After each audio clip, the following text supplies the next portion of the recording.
কাশ্মীর একটি নাম যা ভ্রমণপ্রিয় সকল মানুষের মনকে নিমেষে নাড়িয়ে দেয়। অপূর্ব সুন্দর পাহাড়, বিস্তীর্ণ সবুজ তৃণভূমি আর এঁকে বেঁকে চলা পাহাড়ি নদী, যেদিকেই আপনি তাকাবেন সেদিকটাই খুব সুন্দর।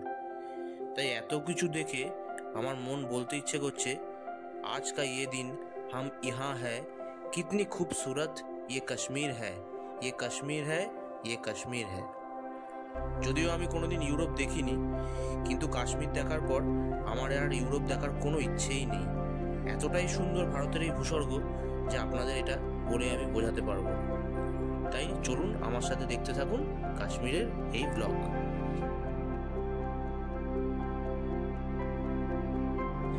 মাতা বৈষ্ণব দেবী দেখে আমরা পরের দিন ভোরবেলা রওনা দিয়েছিলাম পেহেলগামের উদ্দেশ্যে। আমাদের কাশ্মীর ট্রিপ শুরু হয়েছিল এই পেহেলগাম থেকেই। এই পেহেলগাম শহরটা কিন্তু খুব সুন্দর একটি শহর।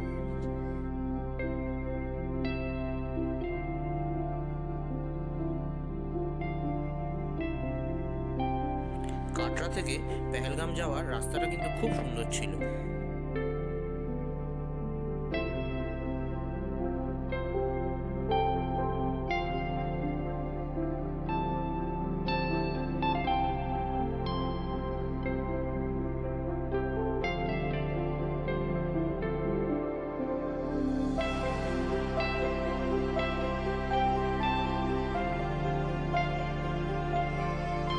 টোটাল 37 জনের গ্রুপ ছিল। সেই গ্রুপ মিলে কিন্তু আমরা কাশ্মীর যাচ্ছিলাম। আর যেতে যেতে শুনলাম রবীন্দ্রসঙ্গীত।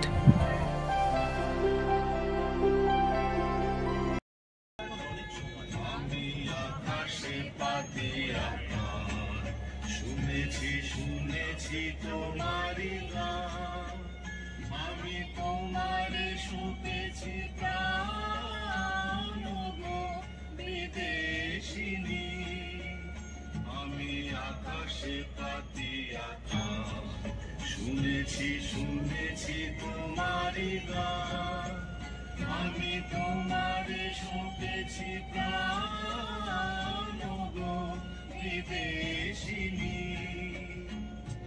ভুবন ভ্রমিয়া শেষে আমি এসেছি নূতন দেশে, আমি অতিথি তোমার দ্বারে ওগো বিদেশিনী, আমি চিনি গো চিনি তোমারে ওগো বিদেশিনী, তুমি থাকো সিন্ধু পারে ওগো বিদেশিনী, আমি চিনি গো চিনি তোমারে ওগো বিদেশিনী। তারপর পথে যেতে যেতে আমরা শ্যামাপ্রসাদ মুখার্জি টানেলের মধ্যে দিয়ে গেলাম। এটি কিন্তু ভারতের লংগেস্ট রোড টানেল, যার দৈর্ঘ্য 9 কিলোমিটার।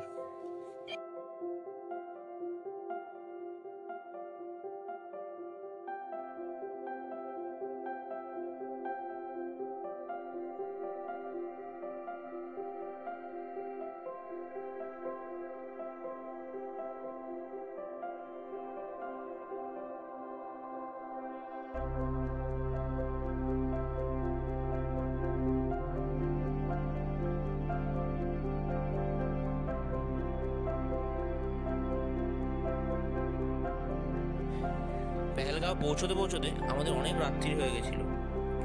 আমরা যখন পৌঁছই তখন ঘড়িতে বাজে রাত্রি 2টো।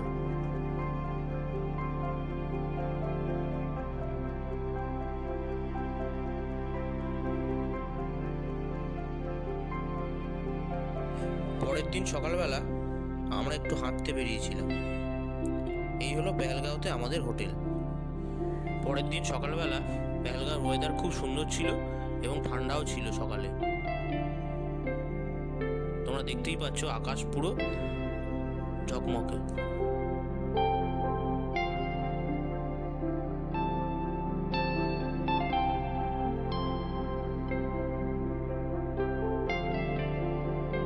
তারপর ব্রেকফাস্ট করে আমরা বেরিয়ে পড়লাম পেহেলগামের লোকাল সাইট সিন করতে। লোকাল সাইট সিনটাকে বলে ABC, যার ফুল ফর্ম হচ্ছে আরু ভ্যালি, বেতাব ভ্যালি আর চন্দনবাড়ি। তো প্রথমে আমরা যাব হচ্ছে চন্দনবাড়ি।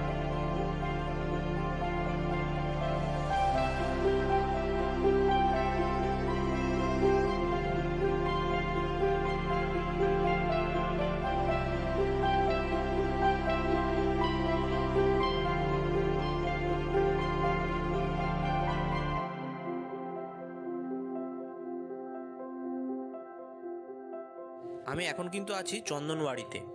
এই চন্দনবাড়ি বিখ্যাত তার তুষার সেতু এবং অত্যাশ্চর্য সৌন্দর্যের জন্য বিখ্যাত। আর এখান থেকে কিন্তু অমরনাথ যাত্রার সূচনাও হয়ে থাকে। প্রতি বছর জুন জুলাই আগস্ট মাসে কিন্তু অমরনাথ যাত্রা স্টার্ট হয়। আর তোমরা এই যে নদীটা দেখতে পাচ্ছ, সেই নদীটাকে বলা হয় এদের লোকাল নদী লিডার নদী। আর আওয়াজ শুনে তো বুঝতেই পারছো এটা কতটা খরস্রোতা। এখানের ভিউ পয়েন্ট কিন্তু খুব সুন্দর।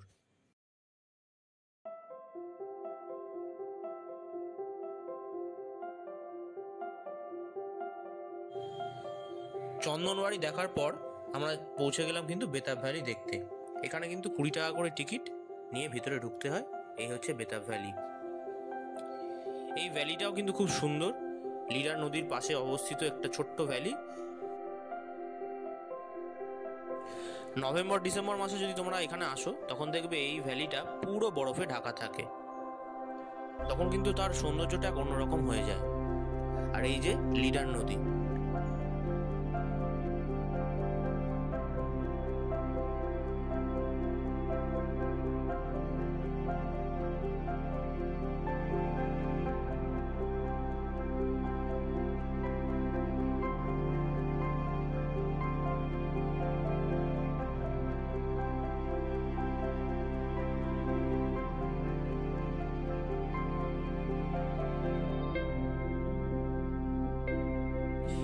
এরপর আমরা কিন্তু আর আরু ভ্যালিটা দেখিনি। তার কারণ বেতাব ভ্যালি আর আরু ভ্যালি কিন্তু একই রকম টাইপের, তাই আর আরু ভ্যালিতে যাওয়া হয়নি। এবার আমরা কিন্তু সিধে চলে গেলাম শ্রীনগরের উদ্দেশ্যে, কারণ ওখান থেকে এবার আমরা যাব হচ্ছে গুলমার্গ।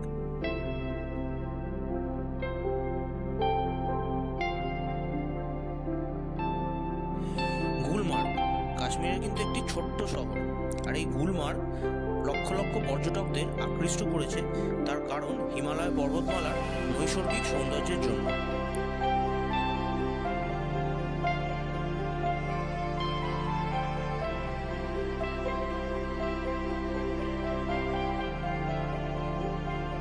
এখানে কিন্তু একটা ছোট্ট শিব মন্দির আছে, যেটা কিন্তু শীতকালে পুরো বরফে ঢাকা থাকে।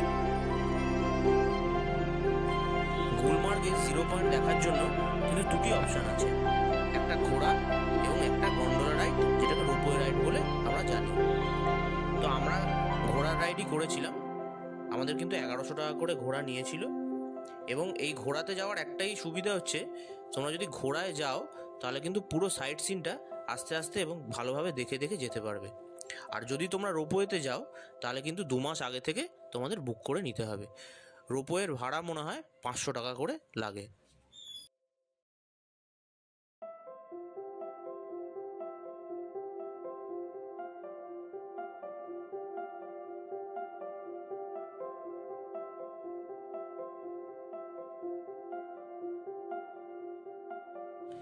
আমরা আস্তে আস্তে সাইট সিন দেখতে দেখতে কিন্তু ঘোড়ায় করে 0 পয়েন্টের দিকে যাচ্ছি। আমাদের মোটামুটি টাইম লেগেছিল 1 ঘন্টা মতন।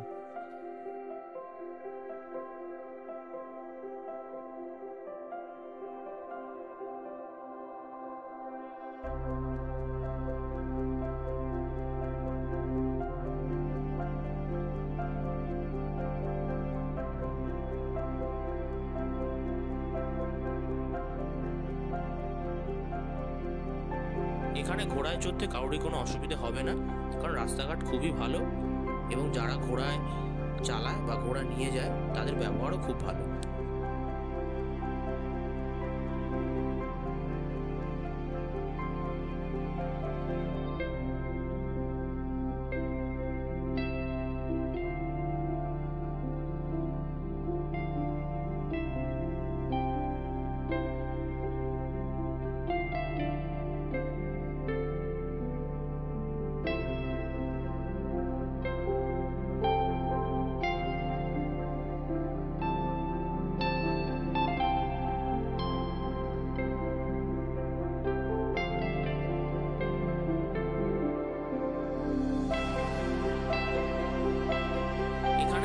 হোটেলে এসে কিন্তু আমরা বরফ পেয়েছিলাম, আর এখানে ঠান্ডাও খুব ছিল আর খুব হাওয়া দিচ্ছিল।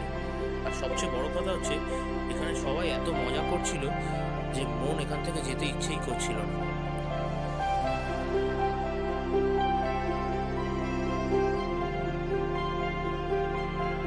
জিরো পয়েন্ট থেকে এই ভিউটা এত সুন্দর যে মানে কি বলবো, কি করে বোঝাবো, এর কোনো ভাষা নেই।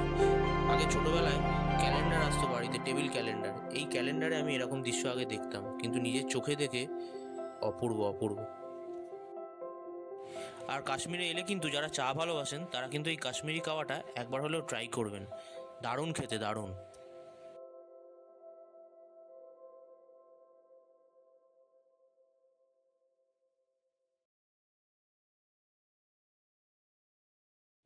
জিরো পয়েন্ট দেখে এবার কিন্তু আমরা নিচে নেমে আসছি। এবার কিন্তু আমাদের গন্তব্য আমাদের হোটেল, তাই আস্তে আস্তে নিচের দিকে নামছিলাম।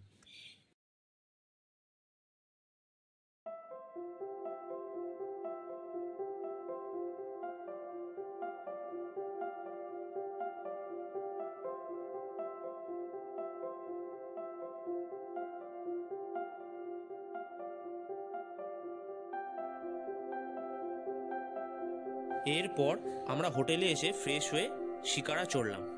শিকারা নেওয়ার আগে কিন্তু ভালো করে দরদাম করে নেওয়াটাই খুব ভালো, কারণ এরা অনেক রকমের অনেক কিছু বলে থাকে, কিন্তু শেষ পর্যন্ত আমরা অনেক দরদাম করে পার হেড 200 টাকা করে শিকারা বুক করেছিলাম। সন্ধেবেলা শিকারা রাইডটা কিন্তু খুব সুন্দর, ভিউটা জাস্ট অসাধারণ। শিকারা পয়েন্টগুলো হলো মিনা বাজার, ভেজিটেবল মার্কেট, চারচিনার, নেহেরু পার্ক আর সোনলেক।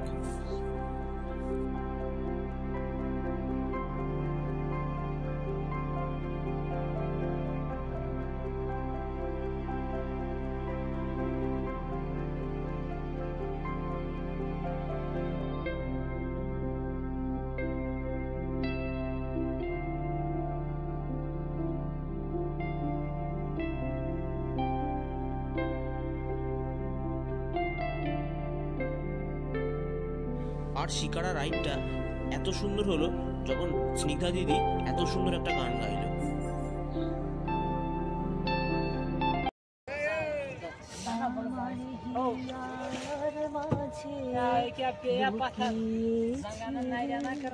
দেখতে আমি পাইনি তোমার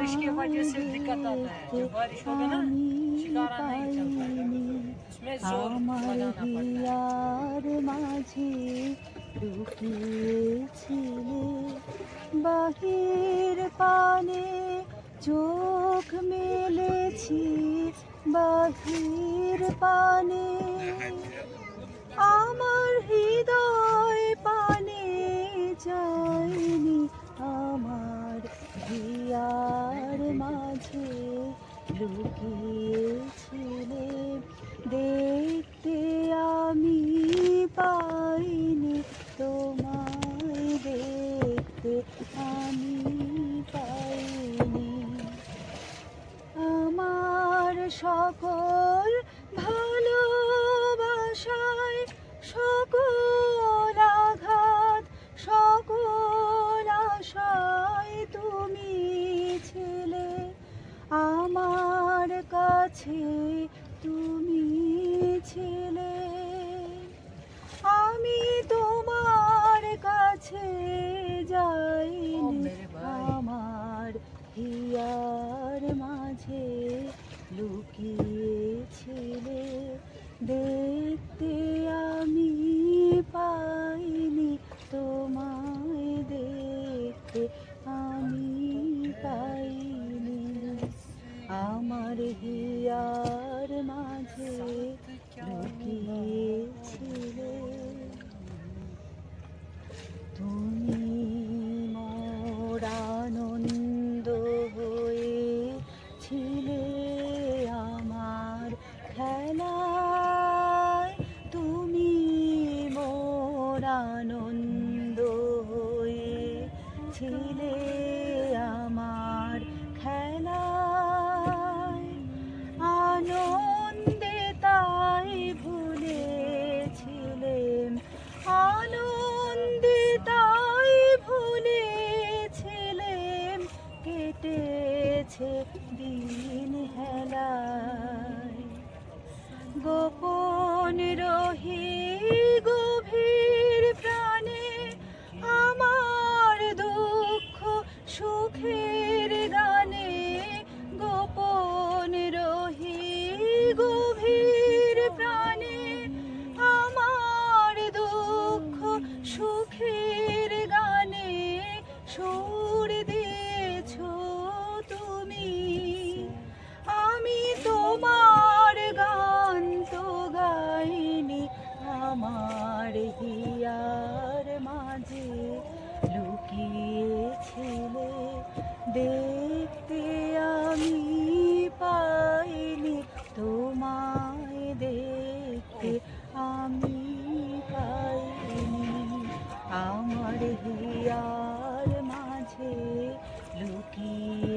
চোখ মেলেছি বাহির পানে, আমার হৃদয় পানে চাইনি আমার হিয়ার মাঝে লুকিয়েছিলে।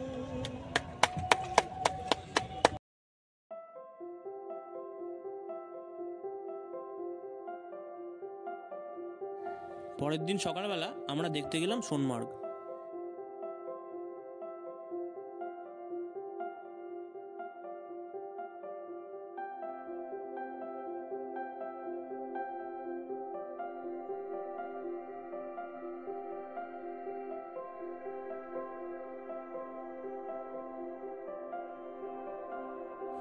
সোনমার্গের প্রাকৃতিক সৌন্দর্যও কিন্তু খুবই সুন্দর।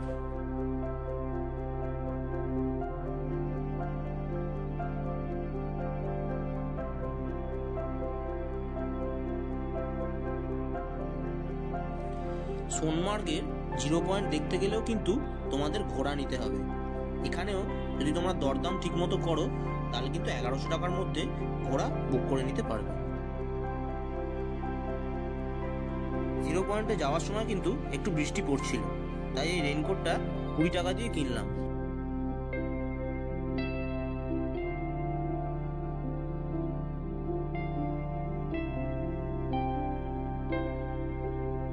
বরফে খুব মজা করলাম।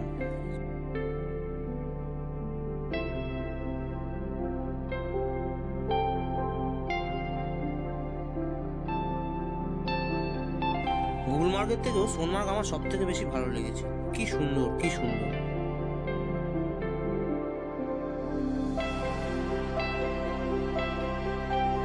সোনমার্গ দেখা শেষ, এবার কিন্তু আমাদের হোটেলে ফেরার পালা। যেহেতু ওয়েদার খুব একটা ভালো ছিল না, তাই সূর্যাস্তের আগে কিন্তু আমরা চেষ্টা করেছিলাম হোটেলে ফিরে যাওয়ার জন্য।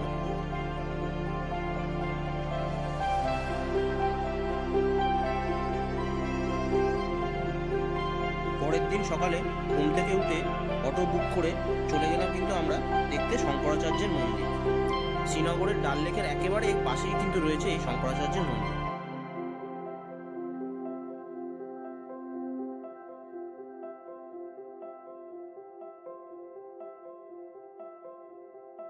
মন্দির যেহেতু পাহাড়ের উপর, তাই এই মন্দির থেকে পুরো শ্রীনগর শহরটা খুব ভালোভাবে দেখা যায়। যেমন তোমরা এই ডাল লেক দেখতে পাচ্ছ।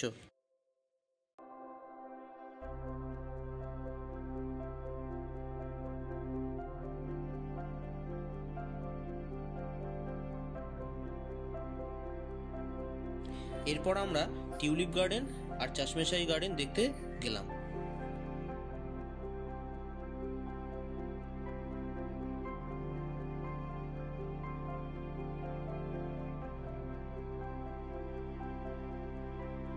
কৃত্রিম ঝর্ণা আর ছোট ছোট টিউলিপ ফুল সবই ছিল কিন্তু এই বাগানে। এই বাগানের ভিউ কিন্তু খুব সুন্দর এবং খুব ভালো।